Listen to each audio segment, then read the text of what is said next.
अतः लाडू ले रहा है या बहुत ज्यादा संख्या में बच्चा बने उठी गया क्यों बने उठी गया एक तो आपकी तरफ से कोई कंजूसी नहीं है, उसके लिए तो मैं आपको बधाई देता हूँ। आपने मेरा जो स्वागत किया उसके लिए मैं आपका आभार व्यक्त करता हूँ। आपके गांव के सरपंच जी माननीय गोपाल सिंह जी, आपको मेरा प्रणाम नमस्कार। गिरधारी खान जी, दन्नू खान जी, सादुल खान जी और अशरफ खान जी, असलम साहब, असफाक साहब, महबूब साहब, इसाक जी, नौपराम जी, करणी सिंह जी, प्रेमाराम जी, शोकत खान जी, जी पूर्व सरपंच और सावताराम जी, सारण, बालू खान जी, असगर खान जी, मुराद खान जी, हेम सिंह जी और एजाज साहब फतेहपुर विधानसभा से हैं, इमरान खान जी सरपंच सुजानगढ़ विधानसभा से हैं और मुश्ताक खान जी लाडनू विधानसभा से हैं और डॉक्टर मतलब रेडवाना विधानसभा से हैं, इलियास खान जी सरपंच लक्ष्मणगढ़ विधानसभा से हैं और मुबारक खान जी पत्रकार लक्ष्मणगढ़ से। ये कोई हम प्लान करके नहीं आए, मैंने कहा चलो अपना मैंने ये सोचा कि कोई सारे प्रोग्राम दे रहा है क्यों सुबह से फतेहपुर चलो बन रहा है लेकिन बाद में पता चला आसन से जा रहे हैं तो आसन से तो सरदार शहर में बहुत दूर 70 किलोमीटर है।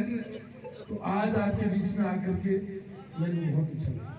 मैं दिल की गहराइयों से जिनका मैंने नाम तो ये लिख लिया, इसने ले लिया, बहुत सारे बुजुर्ग यहाँ ऐसे हैं जो यहाँ बहुत देर से खड़े हैं। मैं उनकी प्यार और मोहब्बत के लिए मेरे दिल की गहराइयों से आप सबका शुक्रिया अदा करता हूँ। मैं उन नौजवानों का भी शुक्रिया अदा करता हूँ जिन्होंने यहाँ बुला करके मान और सम्मान और इज्जत दी, उसके लिए भी मैं आपका बहुत बहुत आभार व्यक्त करता हूँ। सभी बुजुर्गों को, सभी नौजवान साथियों को, सभी प्यारे बच्चों को और यहाँ मेरी आवाज़ जहाँ तक जा रही है माँ और बहनें, मैं सबको मेरा आदाब, प्रणाम और नमस्कार ये आपको कहना चाहता हूँ। जिस तरीके का प्यार आपने आज दिया उसका मैं ऋण चुका नहीं सकता। तो मैं हमेशा कहता हूँ कि इस जनता का कुछ ऋण ऐसा है जो इस जिंदगी में चुका नहीं पाएंगे। और क्योंकि मैं इस्लाम का मानने वाला हूँ, इस्लाम का कंसेप्ट यह है कि इंसान को दूसरी जिंदगी मिलती नहीं। हमारे हिंदू धर्म में तो ये कहते हैं कि भाई बहुत सारी योनियों के बाद में आदमी का पुनर्जन्म होता है। अब वो कितनी योनियां होती हैं, कितनी योनियों में जाएगा, क्या करेगा, वो तो ऊपर वाला ही जानता है। अभी दो शुभ काम हुए, एक तो ये हुआ बारिश आई, बारिश और मेहमान दोनों बहुत महंगे होते हैं और दोनों का आना भी बड़ा मुश्किल होता है। मैं आपका मेहमान नहीं हूँ, मैं आप ही के बीच का आपका भाई हूँ और आपका बेटा हूँ और आपका दोस्त हूँ, आपका साथी। बारिश किसान बहुत उम्मीदें रख रहा है क्योंकि ये जो रबी की फसल है उसमें अभी एक बारिश की जरूरत है। बहुत सारी चीजें ऐसी है जिसमें सर्दी की जरूरत है, बिना बारिश के सर्दी भी नहीं होती। इसलिए आज की बारिश बहुत मुबारक बारिश है, बहुत अच्छी बारिश है, फसल वालों को लाभ देगी, अच्छी सर्दी पड़ेगी, लोगों को भी आनंद आएगा। यहाँ के लोग, मुझे लगता है कि मेरा आसनसोल में काम बहुत कम पड़ा, आसनसोल के लोग बहुत मिले और मैं तो ये सोच रहा हूँ कि मेरे को बुला करके, भाई मैंने तो आपका कभी कोई काम नहीं किया, आपके लिए कोई दुख सुख में काम नहीं आया, तो आपने मेरे को बुला करके इतना मान सम्मान किया, इतने दिनों से आप बुलाना चाहते हैं, इसका मतलब ये गांव बहुत जोरदार गांव, बहुत शानदार गांव। इस गांव में प्यार और मोहब्बत। मैंने पूछा कि ये गांव एक तरीके से देखा जाए तो गंगा जमुनी की तहसील है।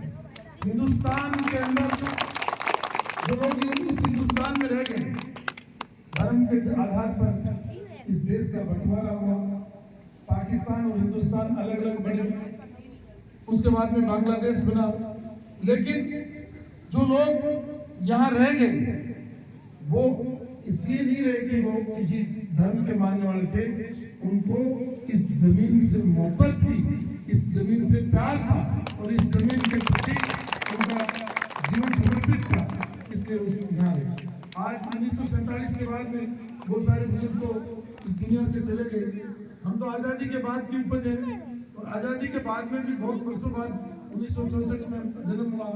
और अब मैं सोचता हूँ कि आजाद भारत को भी आज लगभग मतलब अपन ये देखें 78 साल होने को है। 78 साल में बहुत कम लोग हैं जो 78 साल से ज्यादा उम्र के हैं। बहुत सारे लोग ऐसे हैं जो 78 साल से कम उम्र के हैं। ये हिंदुस्तान हमारा है, इसकी सरजमीन हमारी है और इसी जमीन में हम पैदा किया हुआ अनाज को खाते हैं। इसी जमीन से हम हवा को सांस में लेते हैं, सांस इसी हवा में लेते हैं और उसके अलावा यही हम रहते हैं। यही जीना यहाँ, मरना यहाँ, यहाँ के सिवाय जाना का। ये हमारी हिंदुस्तान की संस्कृति, ये हमारा संस्कार है, ये हमारा व्यवहार है। हम जाति और धर्म से ऊपर उठ करके सब लोग एक जगह रहते हैं, भाईचारे के साथ रहते हैं। मैंने पूछा अभी कितने घर हैं, तो कहा कि सर लगभग 300 राजपूतों के घर हैं, जाट समाज के भी घर हैं, नायक समाज के भी घर हैं, कायम खानी समाज के भी घर हैं, मेघवाल समाज के भी घर हैं और अन्य समाजों के भी घर हैं। ये भारत की तस्वीर है। आप अभी मुझे ये माला पहना रहे थे, ये तो एक ही फूल है, लेकिन एक फूल से कभी बगीचा नहीं बनता। बगीचा बहुत सारे पेड़ पौधों से, बहुत सारे फूलों से बनता है। इसी तरीके से गांव, प्रदेश और देश एक जाति और धर्म से नहीं बनता है। अनेकों जातियां, अनेकों धर्म होंगे तभी जाकर के देश बनेगा। जब इस संस्कार और संस्कृति बनेंगे, जब हम प्यार और मोहब्बत से एक साथ रहेंगे और इसी के साथ हम जिंदगी जिएंगे तो हमारी जिंदगी बसर होगी। मैं आपको बताऊं, मैं पहले भारतीय जनता पार्टी से चुनाव लड़ा, चुनाव जीता, 10 साल तक मंत्री रहा। अब की बार मेरी इच्छा नहीं थी, मेरी कोई इच्छा नहीं थी कि मैं चुनाव लड़ूं। मैं कहा भाई जब पार्टी टिकट नहीं दे रही है तो अपने छोड़ो, जाने दो। लेकिन लोग जाकर के मेरे को वहां से जयपुर से पकड़ करके लाए और ला करके मेरे को चुनाव लड़ा दिया। और मैं चुनाव नहीं लड़ा, मैं चुनाव नहीं जीता। मैंने एक ही नारा दिया, जय जय जनता, जय जय ढिंढोरा। लोगों को ये कहा कि भाई तुम्हारा ही ढिंढोरा है, तुम्हारी जय, तुम्हारी जीत है और तुम्हारा ही वोट है। और लोगों ने जिस कदर वोट दिया, तो ये हिंदुस्तान का नमूना है। दोस्तों, लोग आज जाति और धर्म के नाम से बढ़ जाते हैं, लोग वर्ग और संप्रदाय के नाम से बढ़ जाते हैं, लोग गरीब और अमीर के नाम से बढ़ जाते हैं, लोग छोटे और बड़े के नाम से बढ़ जाते हैं। लेकिन मैं एक ऐसा उदाहरण हूँ जो इस हिंदुस्तान के इतिहास में, इस माहौल के अंदर लोगों ने ये साबित कर दिया कि ये हिंदुस्तान, हमारा हिंदुस्तान सब जाति और धर्म का हिंदुस्तान है और यहाँ गंगा जमुनी तहजीब को दुनिया की कोई भी ताकत नहीं कर सकती। इसलिए यही तो हम गंगा जमुनी तहजीब, हमारे पुरखे यहाँ थे, यहाँ दफन हुए, हम भी यहाँ दफन होंगे। यहीं से हमारे कहते हैं कयामत आएगी, कयामत आएगी तो इसी जमीन से हमें उठाया जाएगा और इसी जमीन से उठ करके हम जाएंगे, इसी जमीन में पैदा हुए, इसी में मरेंगे। तो ये हमारा मुल्क हमारा है। और चूंकि यहाँ बहुत सारे कायम खानी है और मैं आपको कहता हूँ, मैं बहुत सारे लोगों को कहता हूँ कि ये कायम खानी कौन जब से बनी तब से ज्यादातर लोग फौज के अंदर होते और फौज में भी कहाँ होते हैं, हमारे आर्मी में जो इन्फेंट्री, उसमें ग्रेनेडियर्स ग्रुप, उसमें अल्फा, बीटा, चार्ली, डेल्टा, 4 कंपनियां, उनमें से एक कंपनी कायम खानियों के लिए आज भी आरक्षित है। इस हिंदुस्तान की आर्मी में जब मैं लोगों को बताता हूँ, बड़े लोगों को बताता हूँ, इस हिंदुस्तान की आर्मी में एक तो एचएम का मतलब हिंदुस्तानी मुसलमान और दूसरा के यानी कायम खाने के नाम से भर्ती हुआ। और मैं दिल्ली के लोगों को जब बताता हूँ कि आप जब राष्ट्रपति को गार्ड ऑफ ऑनर देते हैं ना, जो घोड़े पर बैठ के जो सलामी देते हैं जोशी साहब, वो कौन है आपको पता है? उसमें 3 ही जातियों के लोग भर्ती हो सकते हैं, एक कायम खानी, एक राजपूत और एक मराठा। उनमें से एक कायम खानी। तो ये हिंदुस्तान की आर्मी में आज भी ये मिसाल जिंदा है। ये मुल्क हमारा है, इस मुल्क के लिए हमें जान देने के लिए तैयार है।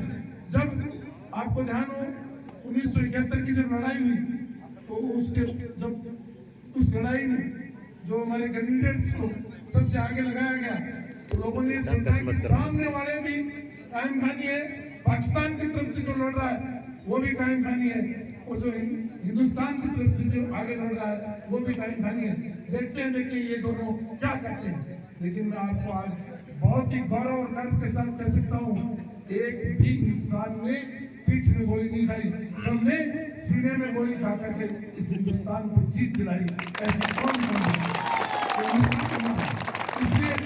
इसलिए इसमें कोई कमजोरी लाने की जरूरत नहीं है यार, वो बड़ा है वो छोटा है। मैं कहता हूँ मेरी नजर में बड़ा वो है जो इस मुल्क के लिए अपनी जान देता है, इस मुल्क के लिए अपना जीवन जीता है, इस मुल्क के लिए सबको भाई मानता है। जो लोग द्वेष फैलाते हैं, जो लोग राग और द्वेष से जिंदगी जीते हैं, किसी को छोटा समझते हैं, अपने आप को बड़ा समझते हैं, मैं उनको बड़ा नहीं मानता। बड़ा वो है जो इंसान काम में आए, वो बड़ा। बड़ा कौन है? बड़ा कौन है हाजी साहब? बड़ा वो है जो इसके काम आए। और आप किसी भी धर्म को उठा लीजिए, उसके वेद को पढ़ लीजिए, बेटा लड्डू बेले लीजिए, बेटा ये राजकुमार, ये राजा माला होगी, जिसके गले में माला होगी उसको शरीफ नहीं माना जाएगा। जैसे मेरे को भी माला बनाई तो शरीफ समझ के थोड़ी बनाई भाई। 2 साल से गांव वाले कह रहे आओ आओ आओ आओ, मैं आया नहीं, अब मैं आया हूँ। तो अब जो है लेट आया हूँ तो साथ में बारिश आ गई, उसके साथ में डिस्टर्ब हो गए। तो ये डिस्टर्ब करने वाला कौन था? मैं ही था। अगर मैं 4 बजे आ जाता तो आप डिस्टर्ब नहीं होते, आपका प्रोग्राम बढ़िया हो जाता, आपके मन में जो थी वो पूरी हो जाती। इसलिए मैं आपको ये कह रहा हूँ कि इस मुल्क के लिए हम सबको हमारी जान देने के लिए तैयार है। मुल्क जान नहीं मांगता, मुल्क मांगता है प्यार, मुल्क मांगता है मोहब्बत, मुल्क मांगता है भाईचारा, आपसी सद्भाव, स्नेह, एक दूसरे के दुख तकलीफ में काम आना, और यही इंसानियत। और कोई छोटा बड़ा नहीं होता है। बड़ा कौन है? जो किसी के सुख दुख में काम आ जाए, वही बड़ा है। अब मान लीजिए बहुत सारे लोग मुख्यमंत्री हैं, प्रधानमंत्री हैं, लेकिन उस गरीब के जो गांव में बैठा हुआ है, उसका पड़ोसी रात को उसके कोई बीमारी होगी, उसके काम आया, उसके लिए बड़ा कौन हुआ? उसका पड़ोसी उसके लिए बड़ा हुआ। कोई दुख आ गया, कोई तकलीफ आ गई, आकर के मजबूती के साथ खड़ा हो गया, बड़ा कौन हुआ? बड़ा हुआ